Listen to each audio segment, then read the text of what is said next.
Okay, this is a commentary on the props used within our film. Um, well, it's not pictured on this image here. The first prop I want to discuss is knives.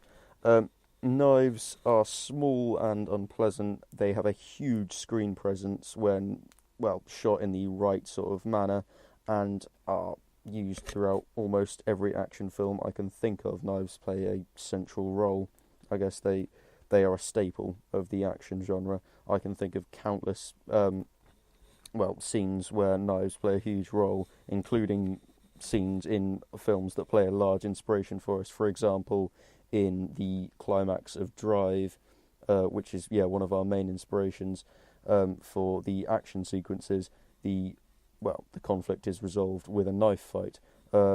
Another example would be uh, Eastern Promises. That's it. The bathhouse fight scene, which is possibly one of the most brutal and unpleasant scenes involving knives ever put to film, and obviously another great inspiration of ours.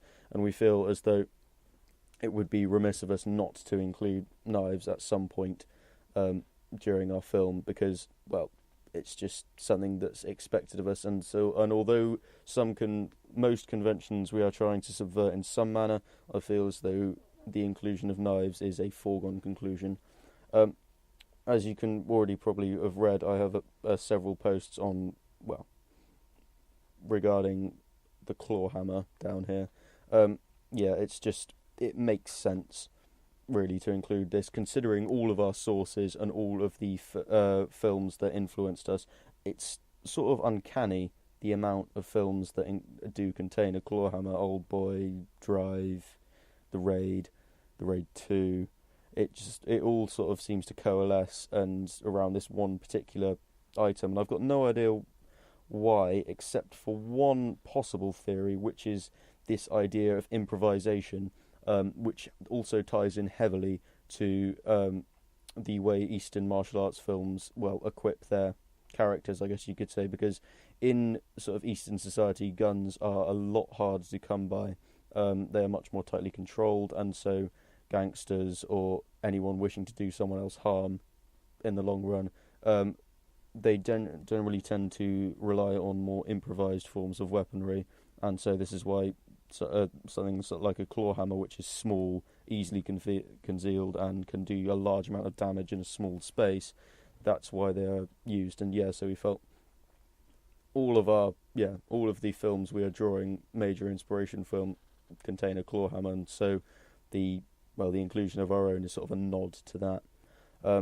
Moving on upwards to the axe.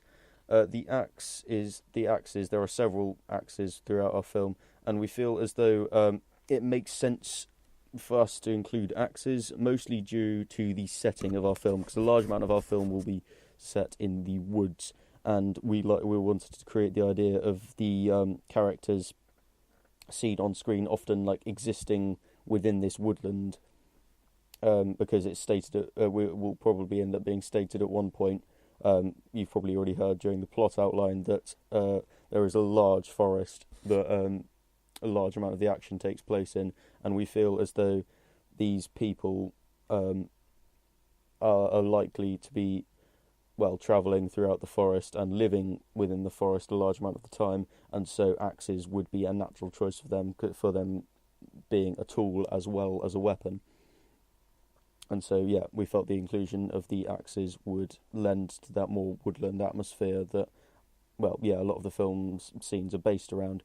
I'm going to skip over the crowbar, but for one specific point, is that, once again, it ties into that improvisation of in the same manner as the claw hammer, the fact that the thing with improvisation and how it ties into these characters is they are all wearing rather mismatched clothing and costumes, and they all look rather outlandish, and so we felt it would make sense for them to be carrying an array of outlandish weaponry to suit their outfits, and so that was why we chose to implement a crowbar. Now, for the last and probably the most eye-catching point, we have a sword. This sword is an antique ornamental Indian cavalry sabre, which I've owned for a few years, and was basically itching at the chance to use, and we felt we needed some sort of centerpiece that we could really, capture with a lot of the camera angles and such. So we felt that the sword had a great cinematic presence, and so we feel like it's probably makes the most sense to focus on that during our planned major fight scene. We're not sure how it will be used or implemented, but we know for a fact that it will play a large role in the particular fight scene. Yes, an afterthought as well. It's not pictured here, but there is also heavy use of a golf club in one particular scene, and we feel as though once again, this can tie into that use of improvised weapons that Eastern martial arts films are far more well known for. So that's the main outline for our choices regarding the props and weapons that our characters will be using.